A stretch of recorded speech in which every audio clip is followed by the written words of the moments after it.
So I was whining to my wife the other day, said, I need new glasses. And she said, well, get some. I couldn't tighten them anymore. They were scratched. You know the thing, right? But I didn't want to go through the process because you have to make the appointment. You have to spend weeks to get them done. And you got to pay a fortune, right? That's real. But I did. I spent $500 on frames and glasses, and that was cheap. And then I ordered a pair from my sponsor, Zenni Optical, for $70. Zenni is an online eyewear shop. Prescription glasses, sunglasses, blue light lenses, starting at under $30. You go to Zenni.com, you pick a frame, upload your prescription, and they ship it to your door. No appointment, no store, no upsell at the counter. And by the way, if you are saying, do I really need new glasses, or do I have to put up with one pair to do everything I need to do for the next 2 years? No! You can get what you want starting at under $30. And if you've never bought glasses online, don't worry about it. I haven't either. Zenni has a virtual try-on so you can see exactly how the frame looks before you commit to buying them, with no salesman looking at you saying, those look good, but these expensive ones would look better. No, you don't get that. I'm excited. I can't wait to get my Zenni glasses and tell you more about them. If your glasses are overdue for a refresh, now's the time. Go to Zenni.com/podcast and use the code podcast15 for 15% off your first order. The styles sell out, so don't sit on it. That's Zenni.com/podcast. Promo code podcast15. You might have heard that live shopping is exploding, and I have to tell you, I have been on Whatnot for a couple of weeks now, and I see why it is. Now, Whatnot is my sponsor, and they are the reason I got on the platform and checked it out. I'm glad they did. They made it easy for me. I'm going to make it easy for you. I love it. Whatnot is where you get great products without paying full price. It's that simple. I'm hooked on their live shows, too. You got to see them. They're so much fun. And I see why Whatnot has climbed to the top of the App Store. And listen, if you're selling online, or maybe you have a storefront and you're hoping people will find your listing or maybe walk in your store, Whatnot flips that, because on Whatnot, you go live and you sell directly to people in real time. And I may admit, although you didn't hear from me, I may have picked up a couple of power tools or so in the past couple of days. I'm just saying. Whatnot, it's the largest dedicated live shopping platform with beauty, collectibles, electronics, luxury, fashion, even cookies, and anyone can sell. In fact, people who sell on Whatnot sell 10 times as much as any other major marketplace. That's because you're not just listing products, you're building real connections with buyers. So whether you're shopping or you're selling, download the Whatnot app today and get free shipping on your first order. Just search WHATNOT, Whatnot, in the App Store and start scoring amazing deals. Well, how are you? Happy Wednesday. Come on in here, man. Middle of the week. You know, they used to call this hump day. Over the hump. Do you like coming up into Wednesday or being over the hump of Wednesday into the weekend? That's a silly question. We already... I take that back. I need a boost. I need a daily boost. I need a boost. I need a daily boost. It is the Daily Boost. I like Mondays like nobody else does because I get back to work. Although my friend Billy the other day, he said, man, I love Mondays. Mondays are the best possible. I said, dude, you need to get a life.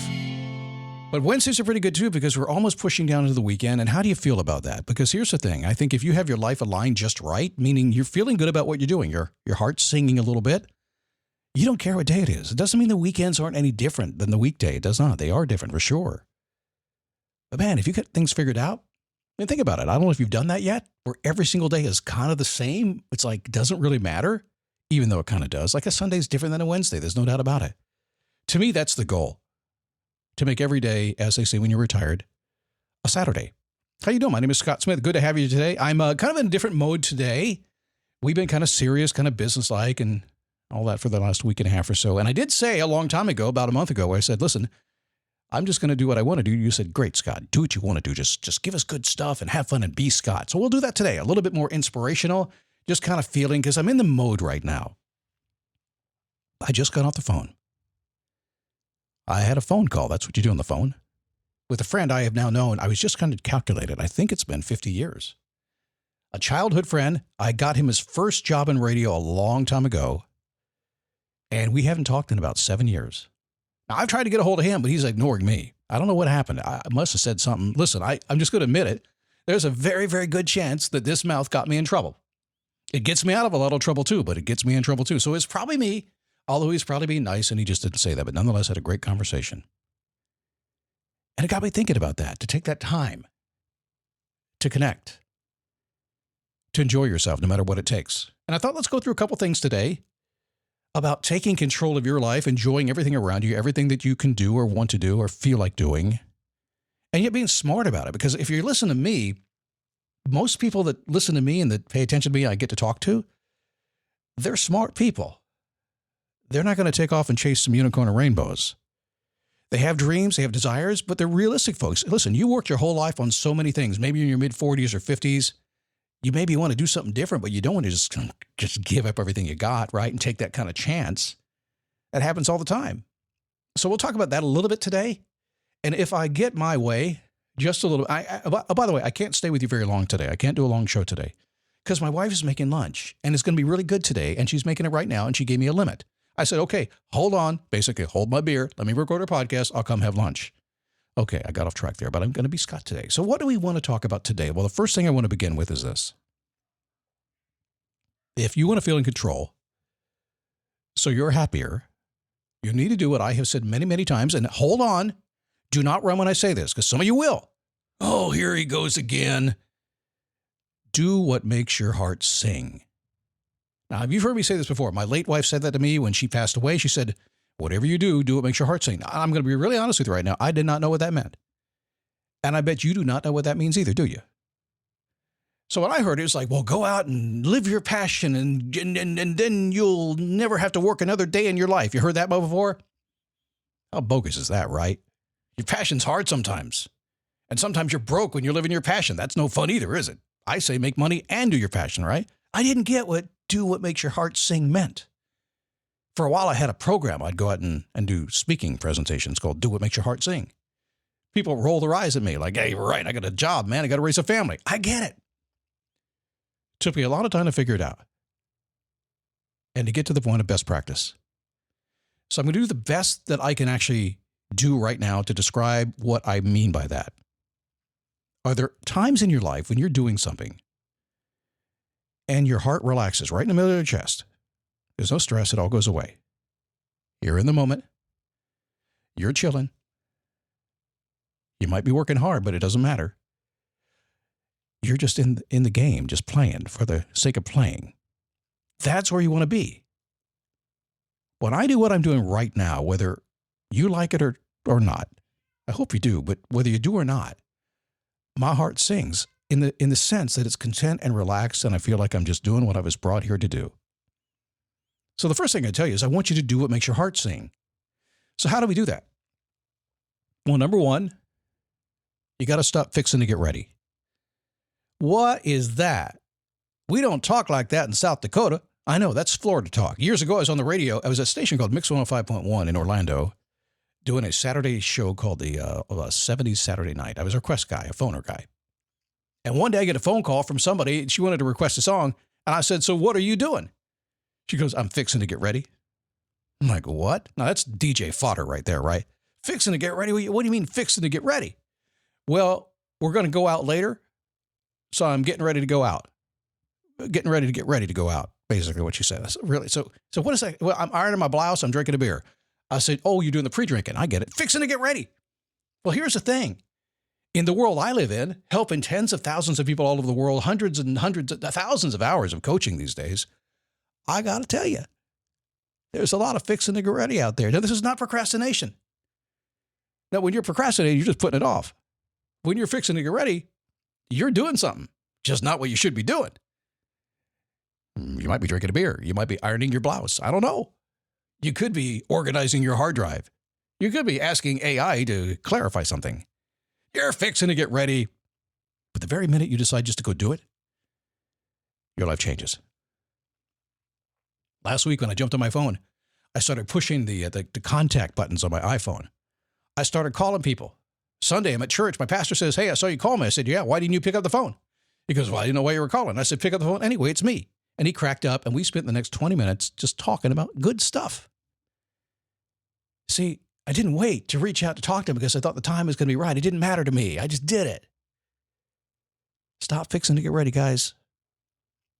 Think about right now. Are you fixing to get ready on something? You know you are. I know. I can see you right now. I busted your butt, didn't I? Yeah. Okay, what's next? Heat up your 4th of July at the Home Depot with our wide variety of grills under $300 and make every gathering one to remember. Give your outdoor space a glow up, whatever your budget is, with savings on seasonal plants starting at $5. With the grill fired up and your backyard set to perfection, you'll be able to invite friends and family over to kick off the party. Start celebrating with low prices guaranteed at the Home Depot. Prices may vary by store. Exclusions apply. See HomeDepot.com/price match for details. Ask for help. We all need help. Millions of people waiting for you to help them. I just got off the phone with a friend I knew 50 years ago. I still know now, right? I have done now for 20 years what he is getting at. He's going out of one career into another, more in the consulting world. He's going to the speaking world, the book writing world, things like that. I have done this for 20 years. I've helped so many people do this. I know my way around the game. He would not ask for help. I hinted. I tried to get his attention. He wouldn't do it. I finally broke my rule. I said, listen, man, I know you're a humble guy and you probably don't want to ask, but I've done this before. In a quick 30-minute conversation, I'm not going to charge you anything, just to be a friend. Let me help you out. Just spend some time with me. Let me cut through all this stuff and fix it for you. So I can't call you. I'm not going to do that. But if you'd like to, just ask me, and I'm happy to show up and help you. We'll see if he does. 50-50 at this point. Number 3, slow down when it gets bumpy. If you're going to go for big goals, that is going to lead you down some rough roads. It's going to happen. You need to slow down and stay focused and keep moving still as fast as you can, but you need to slow down. Best description I give you. Have you ever gone down a road in Florida? You know, we have the sandy roads here, and the wind blows. And when the wind blows, it makes ruts in the sand. I would imagine it makes ruts in snowy roads as well. But you know the kind that rattle your teeth when you drive too fast in your car down the roads? Have you ever done that? That's going for a big goal. It's going to get rough. It's going to get crazy. And if you go too fast, it's going to shake your car apart. When you fly an airplane, what they tell you is when you're up in the air and it starts getting kind of choppy, slow down. The plane can handle it when you slow down. If you go too fast, you'll break the plane apart. If you set a big goal and you go too fast, what happens is you get too complicated. You haven't mapped everything out exactly. Usually people are kind of out of control. They're not focused as much as they ought to be. When it starts getting crazy, you got to slow down. Do not break your life apart just to get something you want, okay? Number 4, Secondhand Lions was a movie I saw a long time ago. You ever see that movie? Kind of a weird movie as I recall, but I never forgot one thing, and that was the movie ended with the 2 pilots upside down in their airplanes in the barn, dead. Man, that's a good movie, and the pilots die at the end of the night. It's not a good movie. But as a guy who flies airplanes, I can tell you this. We are taught always to fly the airplane until the airplane's not flying anymore. Even on the ground when you're taxiing, even before you tie the airplane down to the tarmac. Why? Airplanes are meant to fly, which means if the wind blows, that airplane's going to fly whether you want it to or not, so you better tie it down. So you're always flying the airplane. If you're up in the airplane, if you're at 10,000, 15,000 feet and you have a problem, what do? You scream like a baby? Help me, help me. No, you fly the airplane. You aviate, navigate, communicate. How long do you fly it? You fly it until you don't fly it anymore. It's landed, you're safe, or you're upside down in the barn. Doesn't matter. You run your business like that. You run your life like that, where you're going to keep flying, keep in control of everything until you're not. You're in control almost all the time. And if you're not, it was bigger than you. Fly it into the barn. Number 5, be smart, set goals. Do not argue with me. This one's simple. Trust your gut, use your wisdom, use your instinct, set goals to go for what you want. If you're not setting goals, I'll just say it, you're stupid. Or like Dave Ramsey says, that's stupid. And not baby goals, big ass goals, goals that make you go, whoa, that scares me. I got news for you. Come close to me right now, okay? If a goal doesn't scare you, it ain't big enough. If a goal doesn't make you lose sleep because you're excited, it ain't big enough. If everybody around you is not questioning your stupid goal, it ain't big enough. Oh, come close to it. Let me give you another thought too. My friend I talked to today, he said, you guys traveling a lot? Because we're traveling. I said, not really. Our goal is to travel. You don't have the goal to travel. I said, I travel a lot. I don't really care about traveling. I guess if an opportunity came up, I'll go travel. I don't care. I'm happy with where I live right now. If I set a big-ass goal to travel the world, I would probably regret it and not want to do it. However, if you called me one day and said, hey, Scott, listen, we're leaving Monday, 30 days, we're traveling the world. Do you want to go? And yes, we're taking motorcycles. I'm in. But if a goal means something to you and you take the time to set the goal, you're going to love it. You're going to get it. But sometimes we set goals that didn't mean anything to us. So if you were to ask me to set a goal to travel around the world, it's probably not going to mean much to me. But if you want to talk about it and a cold beer and maybe a shot of bourbon and imagine what it would be like to travel around the world on a motorcycle, you might get my attention. Number 6, don't give monkeys piggyback rides. Yeah, don't put somebody else's monkey on your back. How do you not do that? See, what happens is this. You've heard the phrase, not my monkey, not my circus. Well, sometimes the other person's circus has a monkey and they put their monkey on your back and now you got the circus. Your boss gave you something to do you don't want to do. You open your mouth and volunteer to help when you probably should have kept your mouth shut. How many times does that happen?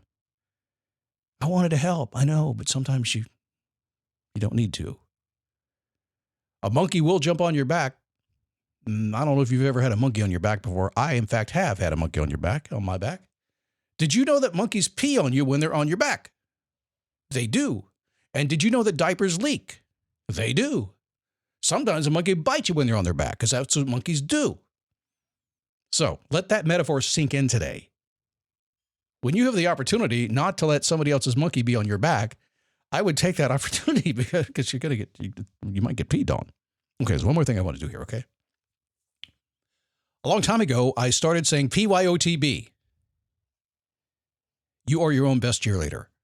Sometimes we want somebody to pump us up, and maybe you're listening to me today. Maybe I'll say something that will pump you up. I'm a little fired up today, a little passionate today, a little bit different than I have been for a couple of days. I'm just there, right? What is PYOTB? I learned this from a client many, many years ago at a karate school in Memphis, Tennessee. He was stretching his kids out after a class, and he had them pull their tricep back over their head. Like, you know how you hold it back over your shoulder, kind of stretch your tricep out? He said, all right, pat yourself on your back and say, I done good. And the kids all did that same time. They all started patting themselves on the back. Their hand was back there anyway. And they said, I done good, with a good Southern accent. Just like Martin Luther King or Elvis would have said it. And they smiled and they cracked up. Well, I started doing that with my people. I'd go to seminars or be on a group call, something like that. I'd say PYOTB, and the whole group would say, boom, and they pat themselves on the back. Because they are their own best cheerleader. You can use me or anybody else to help pump you up and give you some ideas, yeah. End of the day, though, you got to realize you're doing good. And you're in charge of your happiness, and you're in charge of everything. And it starts just by saying PYOTB. Pat yourself on the back and say, I did good. Or maybe you can do the advanced version. I'll do this for you. If you're here in person, I'll do it live for you. It might cost you a couple of bucks, maybe. I'll say PYOTB, pat yourself on the butt. Yeah, that'll get you going, won't it? Oh, by the way, I do that with my wife. She likes it. I wouldn't do it to somebody else's wife. You can't pat another woman on the butt, right? But it's my wife. I can do that. And she's like, I did good.